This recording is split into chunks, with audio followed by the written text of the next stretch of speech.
Who's come from across the pond as well. We've got one more guy left to go. So without further ado, are you ready for our last act of the night? Fab, right? I'll give it one more shout. Are you ready for our last act of the night? Fab, right. So without further ado, I will introduce you to our headliner. Give it up for Mr. Darren Hoskins.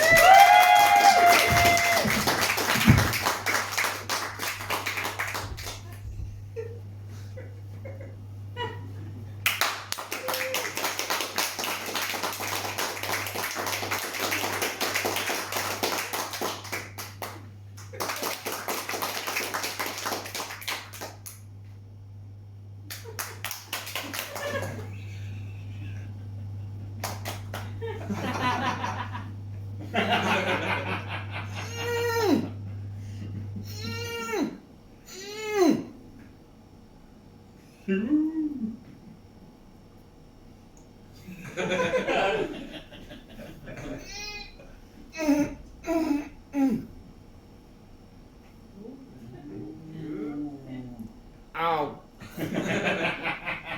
Oh.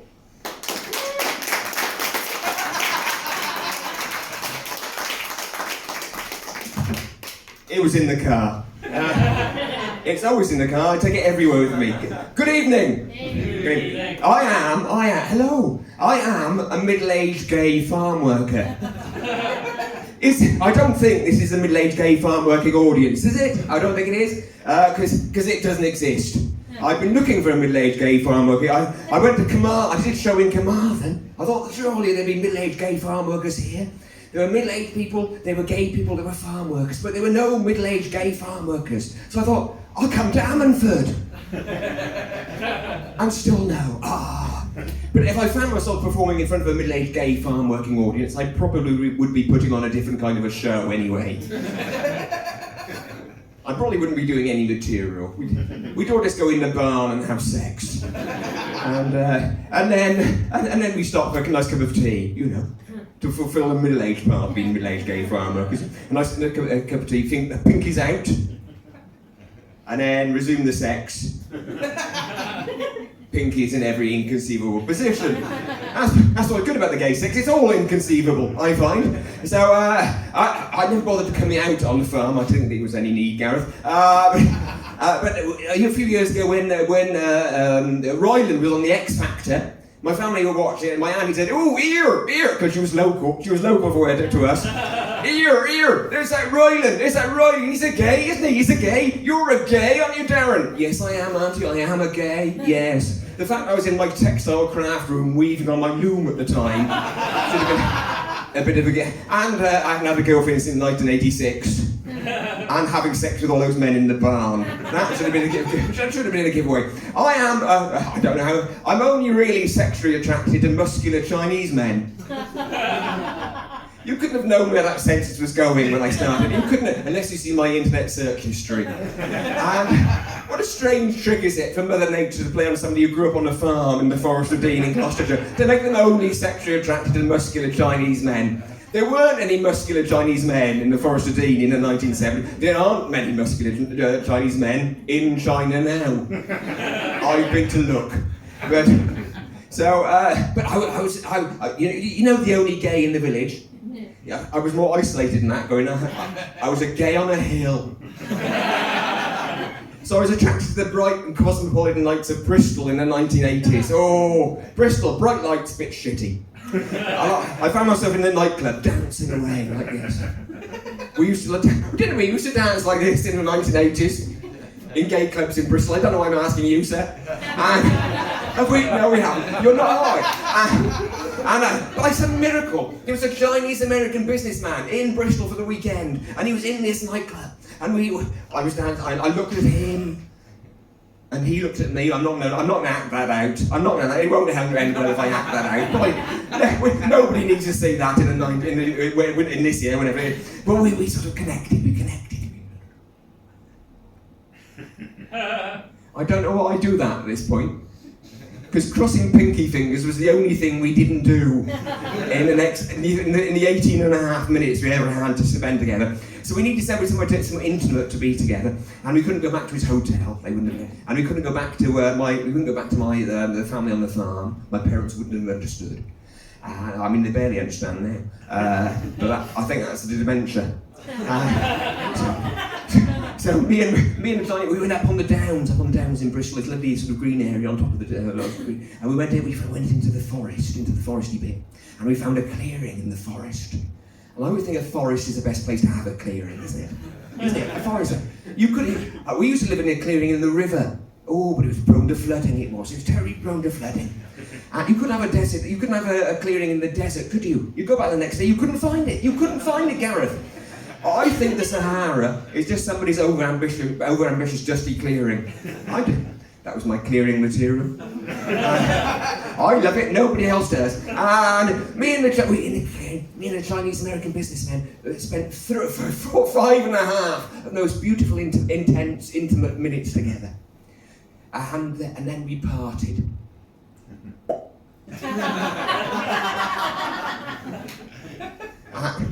And he went back to his wife in the hotel. I drove home thinking, well, we'll never meet again. We'll never have any more of these precious moments together. Because is there a young person? There's a fairly young person there. I think I can see. You've got in those circumstances. You can communicate with face Skype time or wherever you have, can't you? It's with that kind of thing. It's the most safe sex you can have. You're 6,000 miles away. But back then, they wouldn't believe it. Back in the 1970s, back then, all you could do to communicate was to write a letter. You wouldn't believe it. You could write a letter. You wouldn't believe. Write a letter and put it in a bottle, and then throw it out the back window where it smashes like 1,000 pieces of your broken heart. I've got lovely bollocks, by the way. I've got lovely bollocks. Pardon me for being egotistical. Andy, still no new material. Never mind. And I haven't. If you don't know the Forest of Dean, it's an isolated country community of about 10,000 people and 3 surnames. And living there is a bit like that, living in that film Deliverance, dum-dum-dum-dum-dum, that one. Only with less banjo music and more buggery. Because I don't like banjo music as much as I like the buggery. And the Eskimos, the Inuits, got 36 different words for snow. Where I come from, we've got 36 different words.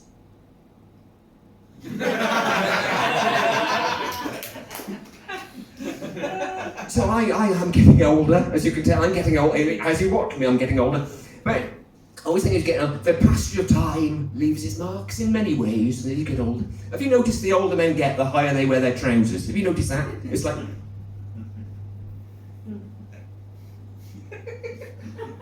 My granddad got so old, he suffocated.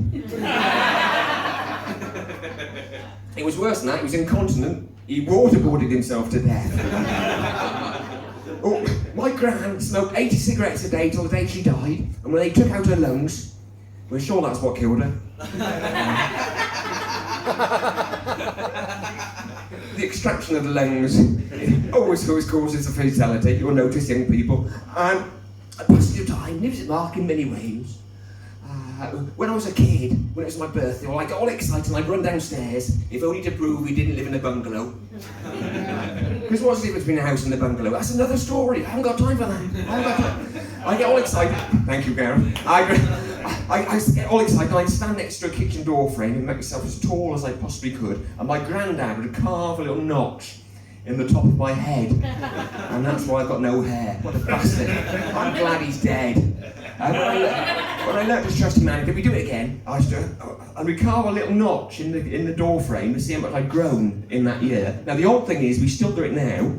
I still live in the same house, I haven't grown in 30 years, so we've of course got quite a big V out of the kitchen. The kitchen roof has collapsed! The passage of time leaves its mark in many ways! That's my favourite bit, is standing here going, to see how long you can take it.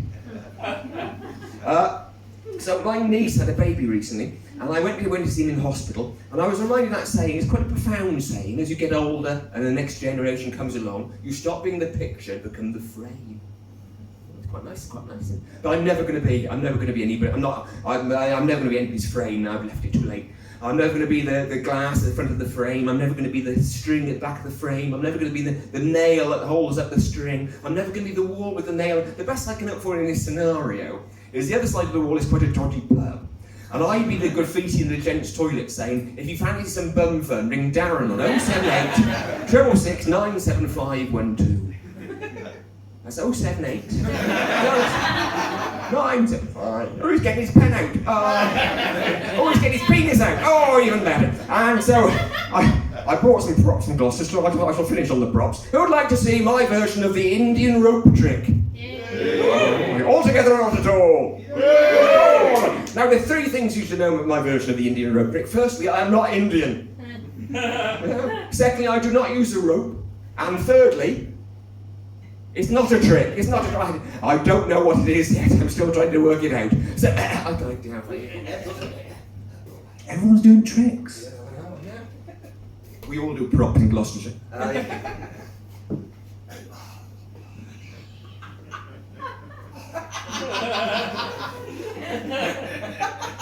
I like that bit as well.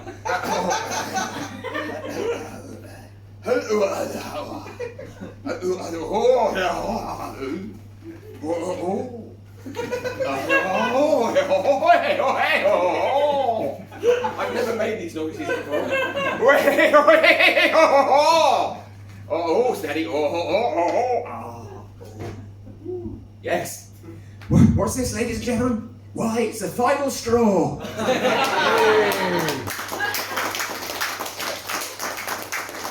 And see me grasping at it. I'll grasp it. Look at me grasp. £58 well spent, I think I'm very good. £8 a foot and £58 a laugh. But I'm ready for the show business cocaine. Oh, always ready, never get any. But I'm going to be careful while I throw this away on the way home. You don't want this floating in the Pacific stuck up a terrapin's armpit, do you? That was my impression of that, in case you were lucky I said armpit. Now, I was more complicated. Who would like to see, finally, the living head? The living head? I could keep it attached to the living body, just to keep it fresh and portable. Up to a point. Here we go. Does this say show business to you? Does it? Or does it say next door neighbour's horse? It's got nothing to drink from this evening. Am I looking a little pale? Oh, your disappointment reverberated inside my bucket there. How many times have you heard a comedian saying that? Oh, there you go. Oh, yeah, there, plenty. Never tell them how it's done. Yeah.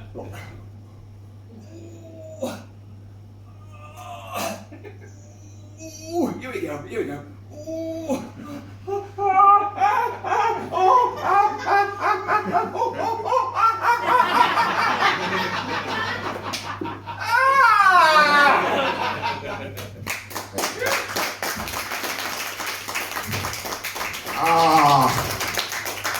I could have spent 800 quid on a proper magic prop, but I thought bucket. And I generally think bucket. Have I told you I got lovely bollocks? Oh, I think I have. In that case, thank you very much, Gareth. You've all been lovely, and good night. Ladies and gentlemen, please give it up one more time for Mr. Darren Hoskins, our headliner for the night.